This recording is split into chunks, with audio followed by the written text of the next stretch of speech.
ओम शांति। 24 नवंबर। बाबा याद दिला रहे हैं, तुम बाप के पास आए हो, तुम्हारी तकदीर जग गई है। अब तुम तकदीर को श्रेष्ठ बनाने के लिए आए हो। विश्व महाराजन बनने की तकदीर बनाने आए हो। ये तकदीर बनती है इस श्रेष्ठ पढ़ाई से, पवित्र बनने से, देही अभिमानी बनने से, श्रेष्ठ कर्म करने से। अब तुम प्रैक्टिकल में पुरुषार्थ करके अपनी तकदीर को महान बना रहे हो। मैं आया हूँ, मैं तुम्हारा बाप भी हूँ, टीचर भी हूँ, सदगुरु भी हूँ। संसार में और कोई ये कह नहीं सकता, ब्रह्मा भी नहीं कह सकते। अब मैं कैसे पढ़ाऊं? मैं तुम्हें राजयोग सिखा रहा हूँ, राजाई देने के लिए। तो कैसे पढ़ाऊं? जैसे तुम आत्मा शरीर धारण करके बोलते हो, पढ़ते हो, सुनते हो। मैं तो शरीर धारण नहीं करता, लेकिन ये ब्रह्मा की आत्मा अपनी भ्रकुटी में बैठी हैं। मैं इनके पास आकर बैठ जाता हूँ और तुम्हें ज्ञान देता हूँ। तुम्हें बताता हूँ तुम देवी देवता थे, तुम ग्रस्त पवित्र ग्रस्त में रहते थे। सब कुछ पवित्र था, वहाँ अथाह सुख शांति थी, किसी की अकाले मृत्यु नहीं होती थी, वहाँ झूठ बोलना नहीं पड़ता था। धंधों में धंधे भी बिल्कुल सतो प्रधान सच्चाई पर चलते थे। झूठ मनुष्य तब बोलते हैं जब बहुत धन कमाने की लालच होती है। तुम्हारे पास वहाँ अथाह वैभव थे, अनाज की तो कीमत ही नहीं होती थी, सोने हीरो के महल थे। तुम निर्विघ्न रूप से विश्व पर राज करते थे, सब कुछ भरपूर था।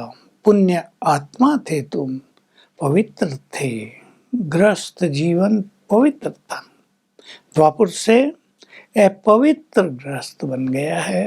तुम सीढ़ी नीचे उतरते आए, जब पवित्र थे तो संपूर्ण थे, फिर थोड़े थोड़े पवित्र बने तो थोड़ी थोड़ी सीढ़ी नीचे उतरते आए हो।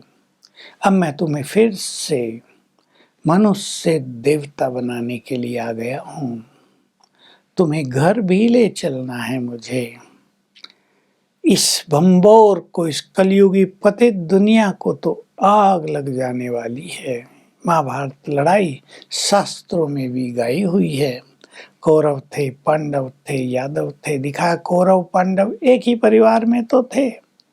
अब तुम भी एक परिवार में रहते हो, कोई ज्ञान में आ जाता है वो पांडव, जो नहीं आते वो दूसरे। तुमने राजाई के लिए कोई लड़ाई नहीं की, वहां तो यही दिखाया। तुम तो योग बल से राजाई प्राप्त कर लेते हो। तो मैं तुम्हें पढ़ा रहा हूँ, तुम्हें देही अभिमानी बना रहा हूँ, तुम्हें घर ले जाऊंगा पावन बनाकर। बिना पवित्र बने तो कोई परम धाम में जा नहीं सकता। तुम सब चले जाओगे और फिर आ जाओगे सुख धाम में, और जब तुम स्वर्ग में होगे तो वहां और कोई धर्म नहीं होगा। बाकी सभी आत्माएं शांति धाम में चली जाएंगी। बाबा एक बात जो रोज कहते हैं आज फिर कह रहे हैं, तुम भारतवासी ये भूल गए हो कि हम देवी देवता धर्म के हैं। देखो एक सिंपल सा नियम है, जब से कोई धर्म स्थापित किया जाता है वो अंत तक चलता है। क्रिश्चियन धर्म, बौद्ध धर्म जब से स्थापित हुआ अंत तक चल रहा है ना। लेकिन तुम्हारा देवी देवता धर्म ही ऐसा है जो गुम हो गया, हिंदू धर्म कहलाने लगा। तो भारतवासियों को जानना चाहिए कि हमारा धर्म तो आदि सनातन देवी देवता धर्म था। हम सर्वोत्तम देवी देवता थे, बहुत महान थे, बहुत पवित्र थे, कितने गुणवान थे। अब पतित बन गए हैं, दुखी हो गए हैं। तो पतितों को पावन बनाना, सबके विकर्मों को विनाश कराना, सबको सतो प्रधान तमो प्रधान से सतो प्रधान बनाना, ये काम तो एक मेरा ही है और मैं आ गया हूँ ये अपना कार्य करने के लिए। अब कल्प का अंत है, तो तुम्हें बहुत अच्छा पुरुषार्थ करना है, अपनी तकदीर को बहुत ही ऊंची बना देना है। अगर तुम अच्छा पुरुषार्थ नहीं करोगे तो तुम्हारी तकदीर भी ढीली हो जाएगी, कमजोर हो जाएगी। सतयुग में भी कोई विश्व महाराजन महारानी होते हैं, कोई साहूकार प्रजा, कोई साधारण प्रजा, कोई दास दासी, जैसा जो यहाँ पुरुषार्थ करेगा वैसा ही उसको पद मिल जाएगा। तुम तो अब सच्ची सत्यनारायण की कथा सुन रहे हो।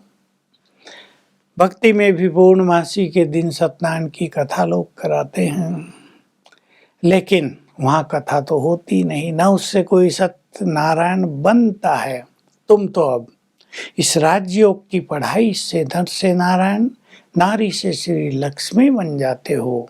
तो तुम्हारी ही ये सच्ची सत्यनारायण की कथा है। अब तुम्हें नशा रहता है कि हम सतयुग में जाकर राज करेंगे, कितना सुख होगा वहाँ, शरीर भी वहाँ कभी खराब नहीं होता। 84 जन्म लेते लेते हमारे शरीर भी खराब हो गए, तन भी पुराना तो आत्मा भी पतित बन गई है।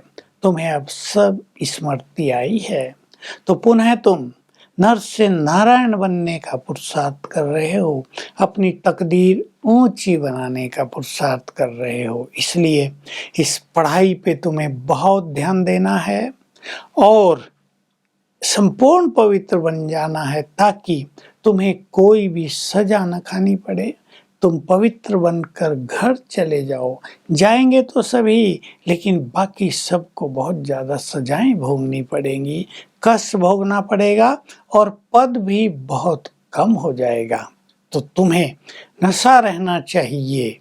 हमारे अंदर 84 जन्मों का पाठ भरा हुआ है, वो अविनाशी है और स्वयं भगवान इस समय सम्मुख बैठकर हमें पढ़ा रहे हैं। आज का वरदान है, सच्ची लगन के आधार पर और संग तोड़ एक संग जोड़ने वाले संपूर्ण वफादार भव। जिनको सच्ची लगन होती है वो अपनी बुद्धि का योग चारों ओर से तोड़ने लगते हैं, केवल एक शिव बाबा से जोड़ने लगते हैं।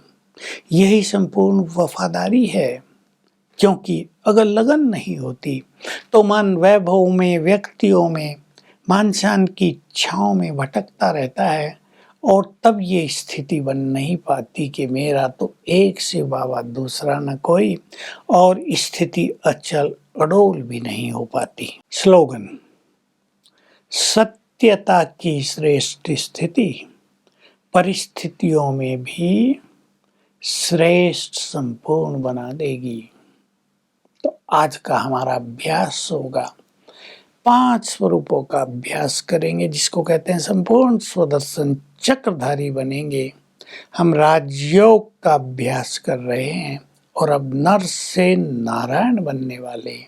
हमें आज नशा रखना है कि हम इस पढ़ाई से भविष्य में जाकर विश्व पर राज करेंगे, स्वर्ग पर राज करेंगे, और हर घंटे में अपने 5 स्वरूपों का अभ्यास करना है।